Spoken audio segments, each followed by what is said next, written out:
Ingat pesan ibu, pakai maskermu, cuci tangan pakai sabun, jangan sampai tertular. Ingat selalu pesan ibu, jaga jarakmu, hindari kerumunan, jaga keluargamu.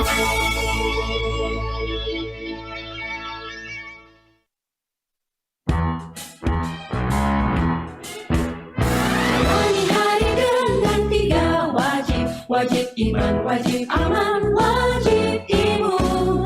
Berolahraga, riang gembira, mencegah kita jatuh sakit. Makan bergizi tiap hari, tidur cukup itu pasti. Dan jangan panik, berdoa tiada henti. Wajib iman, aman, imun. Pakailah maskermu, jaga jarakmu, cuci tanganmu selalu. Kita raih bahagia dengan iman, aman, imun. Badan sehat, bangsa kuat. Kita raih bahagia dengan iman, aman, imun. Badan sehat, bangsa kuat.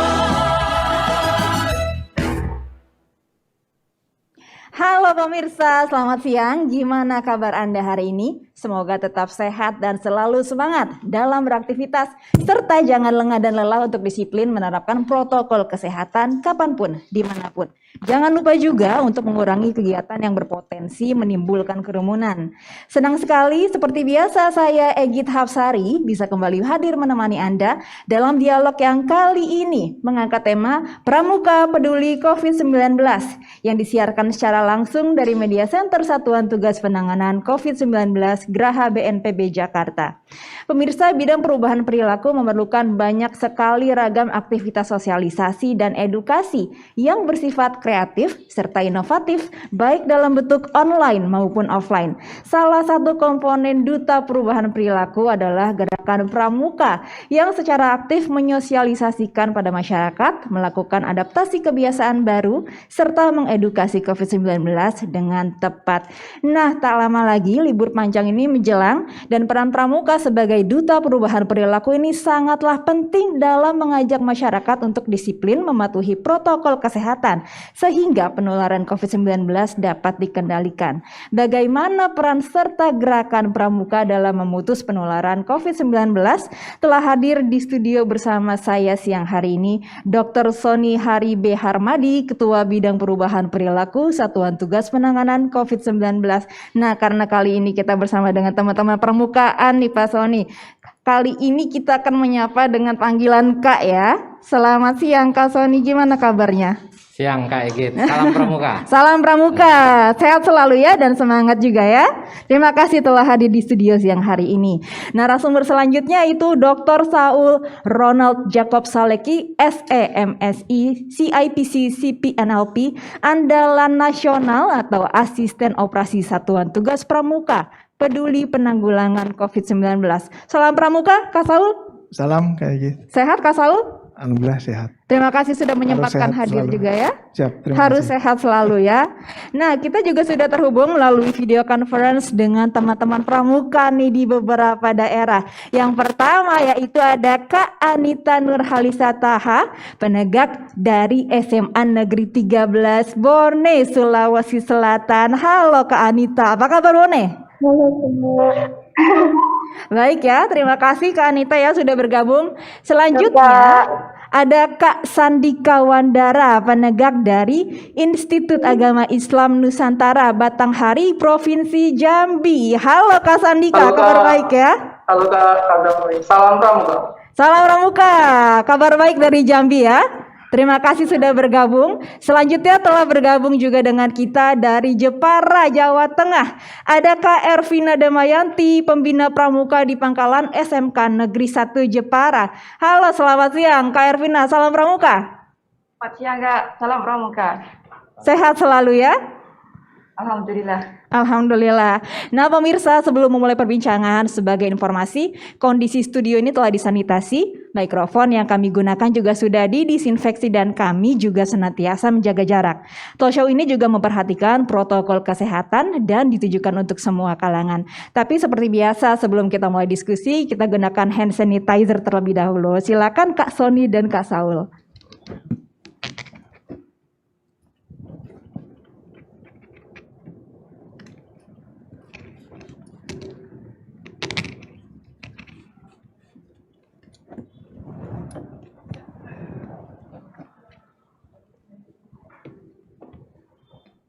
Nah, oke, untuk membuka dialog kita siang hari ini, pertama saya akan tanya dulu ke Kak Saul terlebih dahulu ya. Siang Kak Saul, ini gimana sih Kak Saul peran Pramuka nih sebagai duta perubahan perilaku? Baik, terima kasih. Selamat siang Kak Egy, para pemirsa di rumah. Sejak COVID ini, Pramuka sudah terlibat sejak ada pengumuman pertama kali dari pemerintah dan berbagai aktivitas. Karena memang pada waktu itu kita semua kan masih kebingungan nih, apa yang kita hadapi. Kemudian bagaimana cara dia menular. Lalu yang ketiga, bagaimana cara kita menghadapinya. Jadi masih bersifat sporadis pada waktu itu. Nah, kami di Kuartir Nasional sebagai induk organisasi dari Gerakan Pramuka di Indonesia, kami mencoba mendampingi teman-teman. Dan makin ke sini kami sangat bersyukur karena diajak oleh Kak Sony dan teman-teman di bidang perubahan perilaku untuk memberikan ruang yang sangat lebar dan terbuka bagi kami di Gerakan Pramuka untuk terlibat menjadi duta perubahan perilaku. Mengapa begitu? Karena dari sisi keanggotaan kami punya banyak sekali anggota dan tersebar dari Sabang sampai Merauke, di pesisir pantai sampai di pegunungan ada. Kemudian keragaman anggotanya juga kami miliki. Jadi dari anak-anak yang usia 7 sampai 10 tahun, kemudian ya sampai dengan anak remaja, pemuda, dan juga ada orang dewasa. Jadi yang dewasa itu pun juga bahkan ada banyak yang menular. Jadi ini sebuah kesempatan baik bagi setiap pramuka di Indonesia untuk mengimplementasikan janji pramuka, bahwa setiap pramuka itu kalau anak-anak siaga setiap hari akan berbuat kebaikan. Sedangkan bagi yang lebih besar usianya, lebih dewasa, berjanji bahwa akan ikut serta membangun masyarakat. Nah, dalam situasi seperti ini, maka setiap pramuka wajib untuk membuktikan janjinya. Jadi ini momentum yang tepat ya untuk berkontribusi ya. Betul sekali Kak Egy. Ini momentum yang sangat tepat dan dalam berbagai kesempatan Kak Sekjen Kuarnas selaku Komandan Satgas itu selalu mengingatkan, Ibu Pertiwi kita sementara menangis, ayo kita buat supaya tersenyum kembali. Ini kalau kita lihat dari visual yang ditampilkan, ini kegiatannya apa saja sih Kak Saul yang dilakukan teman-teman anggota Pramuka se-Indonesia ini? Ini di awal-awal ya Kak Egy, Kak Sony, bahwa teman-teman itu yang di layar ini adalah teman-teman dari Brigade Pramuka Penolong di Jawa Tengah dan Jawa Timur. Mereka membuat sendiri hand sanitizer, kemudian mengemasnya sedemikian rupa, lalu dibagi-bagi ke masyarakat. Teman-teman di Kuartir daerah Yogyakarta misalnya, mereka melakukan sosialisasi ke pasar-pasar tradisional. Jadi apa yang ada di sekitar teman-teman di daerah itu yang disasar. Apa yang bisa dimanfaatkan itu yang mereka kerjakan. Tentu saja juga berjejaring dengan pemerintah dan lembaga-lembaga yang lain. Baik, jadi kegiatannya ini sangat beragam ya. Apapun yang bisa dilakukan, berikan itu untuk lingkungan terdekatmu, istilahnya begitu ya Kak Saul ya. Nah dari Kak Saul saya mau tanya lagi ke Kak Sony ini. Kak Sony, gimana perkembangan Duta Perubahan Perilaku secara nasional hingga hari ini? Ya, makasih Kak Egit. Sampai dengan siang ini jumlah Duta Perubahan Perilaku di Indonesia sudah mencapai 50.000. Wow, 50.000. 27 orang. Luar biasa. Ini boleh dijelaskan Kak Sony? Nah, dari 50.327 orang tadi memang mayoritas perempuan karena 60% itu perempuan, lalu kemudian laki-lakinya 40%. Lalu kemudian kalau kita perhatikan lagi secara kelompok umur, mereka rata-rata umurnya sekitar 37 tahun. Lalu kemudian dalam 2 bulan terakhir 50.327 orang ini Duta Perubahan Perilaku telah mengedukasi sekitar hampir 29 juta, kalau sampai siang ini sudah 29 juta orang. 29 juta. 29 juta orang, dan bahkan mereka dengan swadayanya sendiri sudah membagikan sekitar 9 juta masker.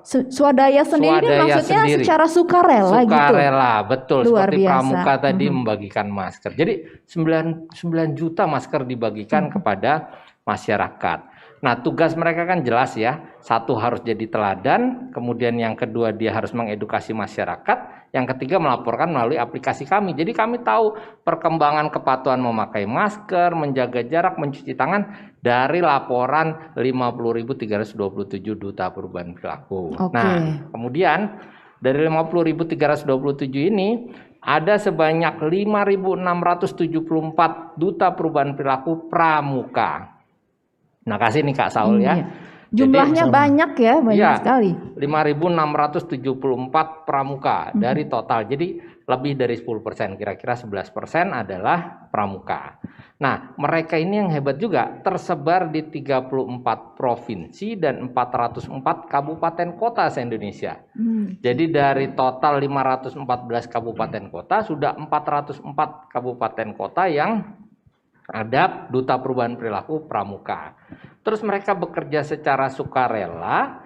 Lalu kalau bekerja dalam 1 bulan ya berhasil sesuai dengan laporan yang kami monitor di aplikasi, mereka berhak memperoleh TKK, tanda kecakapan khusus. Ada gambarnya di situ. Jadi ini rencana yang disematkan begitu ya. Disematkan. Jadi kan memang kalau di Pramuka mereka punya keahlian khusus atau telah selesai melaksanakan tugasnya, mereka boleh dapat PIN atau tanda kecakapan Oh, ini khusus pasti itu. achievement yang membanggakan Betul sekali. Jadi itu luar biasa tuh ya, teman-teman Pramuka. Jadi dalam kesempatan ini juga saya mengajak seluruh Pramuka dan yang sudah menjadi Duta Perubahan Perilaku ini supaya lebih semangat lagi Kak Saul mengedukasi masyarakat dan menjadi pahlawan-pahlawan kemanusiaan. Wah, keren banget nih. Tapi kalau dari Kak Sony sendiri gimana memandang kontribusi dari teman-teman anggota Pramuka dalam membantu Satgas COVID-19 ini untuk merubah perilaku masyarakat? Bagus ya, cuma memang harus didorong terus nih sama teman-teman di Kuarnas Pusat, karena di daerah kan sebetulnya lebih banyak lagi. Mereka punya 25 juta anggota gitu ya. Dari 25 juta anggota, 5.600 lebih tadi menjadi anggota kita. Jadi karena mereka terbiasa hidup dengan alam, mereka terbiasa hidup dengan masyarakat, sehingga kemampuan komunikasi mereka juga baik. Kemampuan mereka beradaptasi di dalam bagaimana mengedukasi masyarakat juga sangat baik. Jadi mereka ini termasuk andalan kami nih ya untuk mengedukasi masyarakat. Dan kami juga mohon nih Kak Saul dan teman-teman kakak-kakak Pramuka, menghadapi libur panjang ini mohon bisa mengedukasi masyarakat ya, jangan sampai di tempat-tempat wisata juga terjadi pelanggaran terhadap protokol kesehatan. Oke, ini tantangannya ya. Nah, sekarang kita sapa lagi teman-teman di berbagai daerah tadi yang sudah tergabung dengan kami melalui video conference. Kita akan bertanya langsung nih. Pertama saya akan tanya ke Kak Anita di Bone, Sulawesi Selatan. Halo Kak Anita, gimana nih pengalamannya selama jadi Duta Perubahan Perilaku? Ada nggak sih pengalaman yang mungkin seru, lucu, menarik yang bisa di-sharing sama kita di sini? Oke Kak, terima kasih atas pertanyaannya. Sebelumnya saya ingin mengucapkan banyak terima kasih kepada pihak-pihak yang telah memberikan kesempatan bagi saya untuk berbagi pengalaman kepada kakak-kakak sekalian. Saya juga mengucapkan banyak terima kasih telah memberikan ide-ide dan kreativitas inovasi dalam membentuk kader-kader pemuda dalam penanganan COVID-19. Yang menarik dalam kegiatan Duta Perubahan Perilaku ini merupakan pertama kali saya dalam melakukan sosialisasi secara langsung. Oke, ini kan dari kakak-kakak Pramuka ini kan otomatis juga menjadi duta buat mengedukasi tentang protokol kesehatan 3M. Nah, selama ini ada nggak tantangan-tantangan, mungkin kendala pernah ditolak masyarakat atau mungkin pengalaman lain gitu, tantangan-tantangannya seperti apa di lapangan? Alhamdulillah masyarakat merespon baik dan mendukung kegiatan yang saya lakukan ini. Tentunya secara tidak langsung masyarakat telah memiliki kesadaran tersendiri yang jelas dalam dirinya. Dan lewat kegiatan seperti ini, kita dapat bisa mengukur kesadaran masyarakat bagaimana mengenai tentang patuh kepada protokol kesehatan. Seperti begitu, Kak Aidit. Wah, keren berarti ya masyarakat Bone. Oke, dari Bone, Sulawesi, kita pindah ke Sumatera, kita sapa ke Batanghari, Provinsi Jambi dengan Kak Sandika. Kalau Kak Sandika sendiri gimana pengalamannya selama jadi Duta Perubahan Perilaku? Baik Kak, Assalamualaikum warahmatullahi wabarakatuh. Waalaikumsalam warahmatullahi wabarakatuh. Baiklah, sebelumnya perkenalkan nama saya Sandi Kawandara, Duta Perubahan Perilaku Jambi. Baik Kak, di sini pengalaman saya selama menjadi Duta Perubahan Perilaku, di mana saya sangat bangga sekali menjadi Duta Perubahan Perilaku Pramuka, dikarenakan untuk pengalaman-pengalamannya ya alhamdulillah masyarakat di sini sangat menerima dengan baik, dan ada beberapa juga yang menolak akan edukasi dari saya, karena waktu pertama kali di sebuah pasar mereka tahu mereka di sebuah pasar itu Kak, saya ada di sebuah pasar dan mereka pun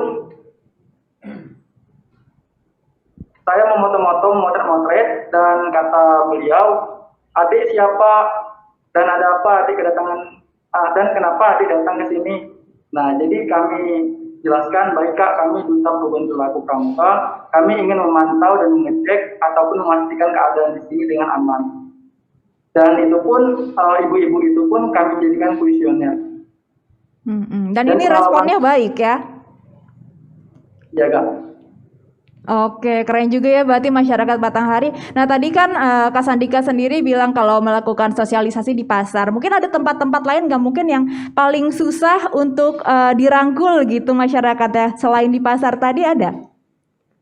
Baik Kak, saya mensosialisasikan dan mengedukasikan kepada masyarakat seperti saya juga mengikuti kegiatan organisasi lain seperti Himbari, Himpunan Mahasiswa Batanghari, di mana saya mengedukasikan kepada mereka bahwa akan bahayanya wabah COVID-19, mari kita cegah dengan mematuhi protokol kesehatan tersebut. Dan juga saya mengedukasikan kepada masyarakat yang ada di dekat rumah saya, di Desa Landekal Pasmodo. Nah, jadi saya turun langsung ke desa-desa untuk mensosialisasikan langsung dan mengedukasikan langsung kepada mereka. Dan alhamdulillah kegiatannya berjalan dengan lancar. Oke, jadi ceritanya menarik dan juga lancar ternyata ya, upaya menjadi Duta Perubahan Perilakunya. Nah, dari Sumatera kita pindah lagi ke Pulau Jawa, kita akan sapa Kak Ervina dari Jepara, Jawa Tengah. Kalau Kak Ervina sendiri gimana nih pengalamannya sebagai Duta Perubahan Perilaku? Mungkin ada yang mirip atau beda nggak dengan Kak Sandika dan Kak Anita? Baik, terima kasih untuk waktunya yang diberikan pada saya. Sebelumnya saya mengucapkan terima kasih saya bisa mendapat kesempatan untuk menjadi bagian dari Duta Perubahan Perilaku. Dalam setahun ini saya kebetulan tergabung menjadi pengajar di SMK Negeri 1 Jepara. Sebelumnya saya di lapangan di dunia teknik sipil.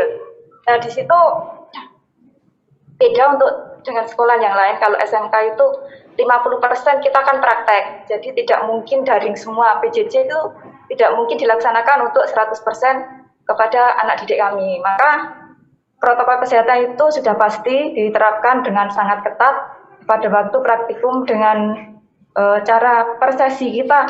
Modelnya seperti gelombang pertama berapa orang, gelombang kedua berapa orang. Jadi dalam satu hari itu mungkin sampai 3 kali pertemuan. Masing-masing 2 jam agar mereka tidak ketinggalan pelajaran. Itu baik dari pemerintah pusat maupun daerah sudah menganjurkan untuk tetap menjaga protokol kesehatan. Itu kita sudah terapkan karena di sekolah kami juga ada Satgas COVID.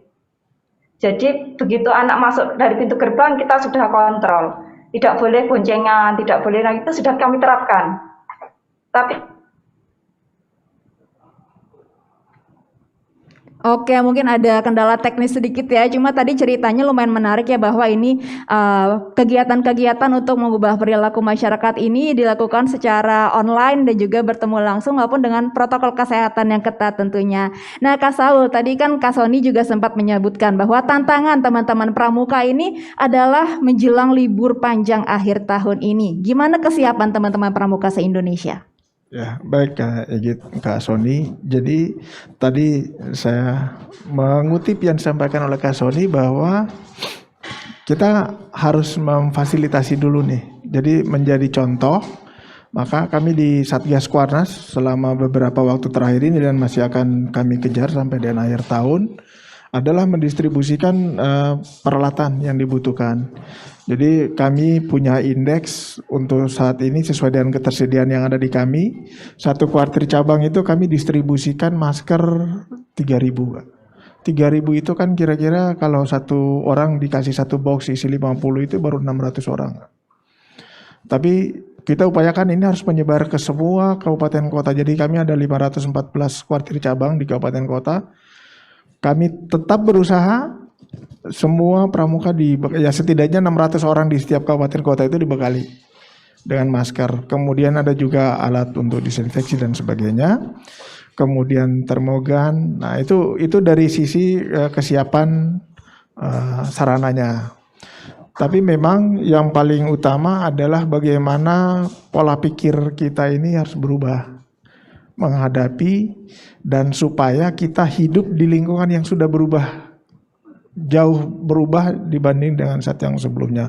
Oleh karena itu kami tetap komitmen dan konsisten untuk mengajak sebanyak mungkin pramuka dalam upaya merubah perilaku ini dengan menjadikan mereka sebagai duta perubahan perilaku.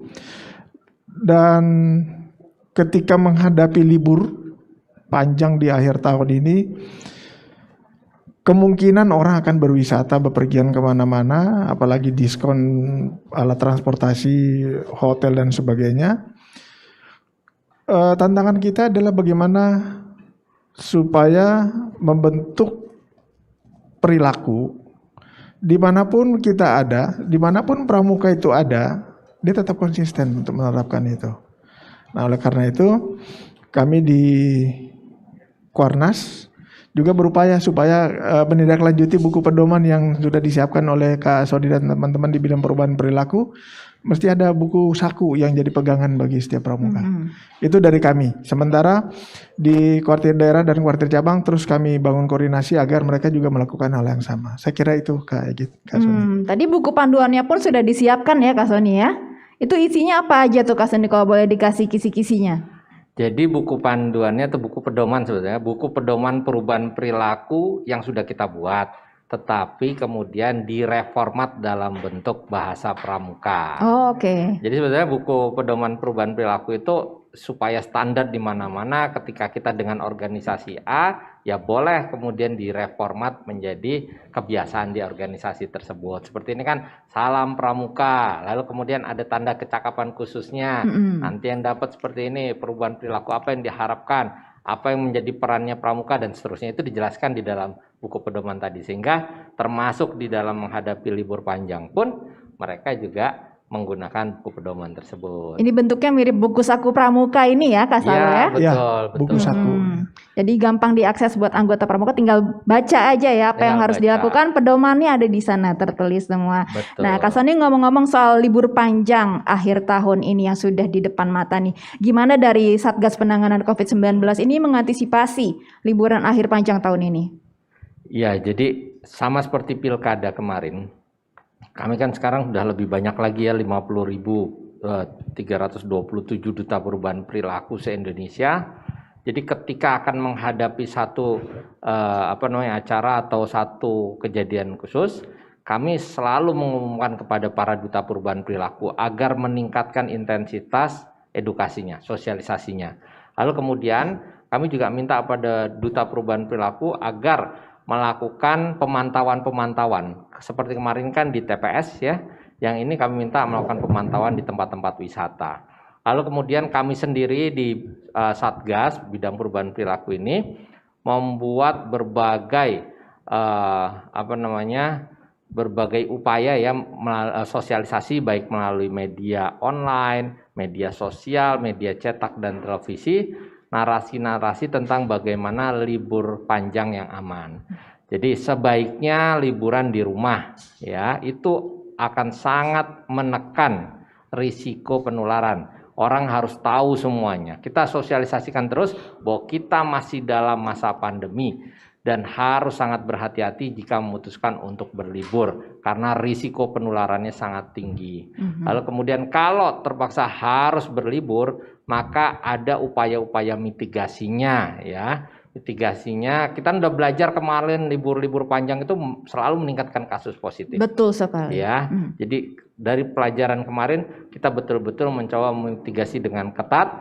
Kalau mau berlibur harus dipastikan bahwa kondisi fisik sehat, lalu kemudian tempat tujuannya bukan daerah merah, tempat tujuannya aman dan menerapkan protokol kesehatan dan seterusnya.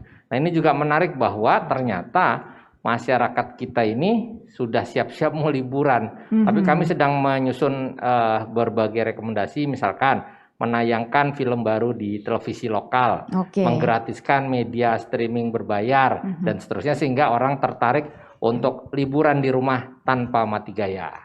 Tanpa mati gaya, itu dia, liburan di rumah tanpa mati gaya. Itu penting tuh ya, biar nggak ada alasan, aduh mati gaya nih di rumah, aku liburan deh. Nggak, jadi ini bukan alasan ya Kak Sony ya. Nah Kak Saul, tadi kan untuk mencegah kembalinya meningkatnya kasus positif COVID-19 ini kan juga diemban oleh teman-teman pramuka se-Indonesia nih. Nah menurut kakak sendiri, media sosialisasi apa kiranya yang paling efektif nih untuk melakukan sosialisasi supaya masyarakat ini bisa disiplin, lebih khususnya lagi di libur panjang akhir tahun? Baik, Kak Ejit. Teknologi informasi komunikasi sudah sangat berkembang dan setiap orang pasti punya lebih dari satu media sosial, akun media sosial. Tetapi menurut saya itu masih kurang efektif. Yang paling efektif adalah menjadi contoh. Jadi setiap orang kalau bisa menjadi contoh, orang lain akan mengikuti. Kalau kita mau menegur orang dengan cara yang paling sopan pun, tanpa kita sendiri melakukan, itu tidak ada gunanya. Jadi menurut saya sekali lagi yang paling efektif itu adalah bagaimana menjadikan setiap pramuka, setiap individu kita warga bangsa Indonesia ini menjadi contoh bagi orang lain. Saya kira itu. Jadi walk the talk ya, istilah jangan ngomong doang, tapi kita harus jadi teladan nih, dilakuin dong apa yang kita kampanyekan gitu ya. Nah terakhir nih buat Kak Sony, apa harapan Kak Sony nih kepada teman-teman Duta Perubahan Perilaku se-Indonesia, khususnya teman-teman pramuka? Ya, yang pertama tentu terima kasih, apresiasi ya 50.000 itu jumlah yang banyak, 327, walaupun mungkin minggu depan akan bertambah lagi jadi sekitar 55.000. Amin. Lalu kemudian yang kedua, selain mereka itu kita berapresiasi, kami juga berharap mereka betul-betul melaksanakan tugasnya secara optimal ya. Untuk teman-teman pramuka, mohon bisa betul-betul yang 5.600 lebih tadi menggunakan aplikasi kami untuk melaporkan, dan khususnya dalam menghadapi libur panjang ini intensitas untuk edukasi atau sosialisasi kepada masyarakat ditingkatkan supaya masyarakat bisa mempertimbangkan apa saja risiko melakukan perjalanan selama libur panjang. Kami juga akan membuat beberapa bahan ya, materi yang akan disebarkan kepada teman-teman Duta Perubahan Perilaku sebagai materi sosialisasi. Bagaimana melaksanakan libur panjang yang aman, nyaman tanpa jalan-jalan. Aman, nyaman tanpa jalan-jalan ya. Nah, jadi kami akan membuat berbagai materi sehingga teman-teman Duta Perubahan Perilaku yang 50.000 lebih tadi se-Indonesia punya narasi yang sama, punya materi yang sama, dan akhirnya masyarakat juga memutuskan hal yang sama, kira-kira gitu. Nah oke, semoga nih ya libur panjang akhir tahun ini kita nggak mengulang kesalahan yang sama ya dari libur panjang di bulan-bulan sebelumnya yang meningkatkan kasus positif ya. Terima kasih banyak Kak Sony atas pemaparannya dan juga Kak Saul atas pesan-pesannya. Semangat ya teman-teman pramuka se-Indonesia, Kak Anita, Kak Sandika dan juga Kak Ervina. Semoga semangat terus dalam mengemban tugas menjadi duta perubahan perilaku. Nah pemirsa, saatnya kita tiba di penghujung acara. Semoga bincang-bincang hari ini bermanfaat ya buat kita semua. Jangan lupa pemirsa untuk selalu disiplin memakai masker dengan benar, menjaga jarak dan menghindari kerumunan, serta mencuci tangan pakai sabun dengan air yang mengalir. Ingat pesan Ketua Satgas Penanganan COVID-19 Bapak Doni Monardo, apa yang kita lakukan agar disiplin dan patuh memakai masker, menjaga jarak, menghindari kerumunan, serta mencuci tangan belum sebanding dengan beratnya perjuangan dokter dan tenaga kesehatan yang merawat pasien di rumah sakit. Mereka yang mengabaikan protokol kesehatan sehingga menimbulkan korban jiwa bukan hanya dimintai pertanggungjawaban di dunia tapi juga di akhirat. Saya akhiri talk show kita kali ini. Saya Egit Hapsari bersama tim yang bertugas dan para narasumber pamit undur diri. Selamat siang, sampai jumpa dan salam pramuka.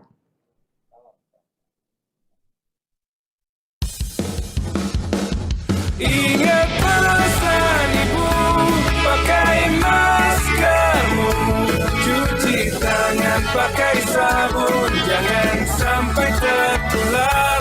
Ingat selalu pesan ibu, jaga jarakmu, hindari kerumunan, jaga keluargamu.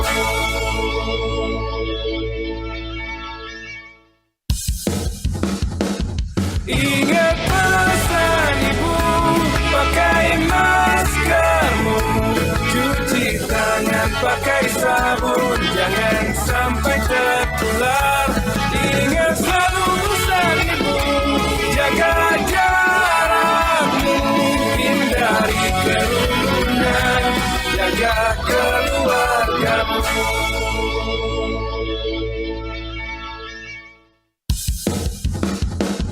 Ingat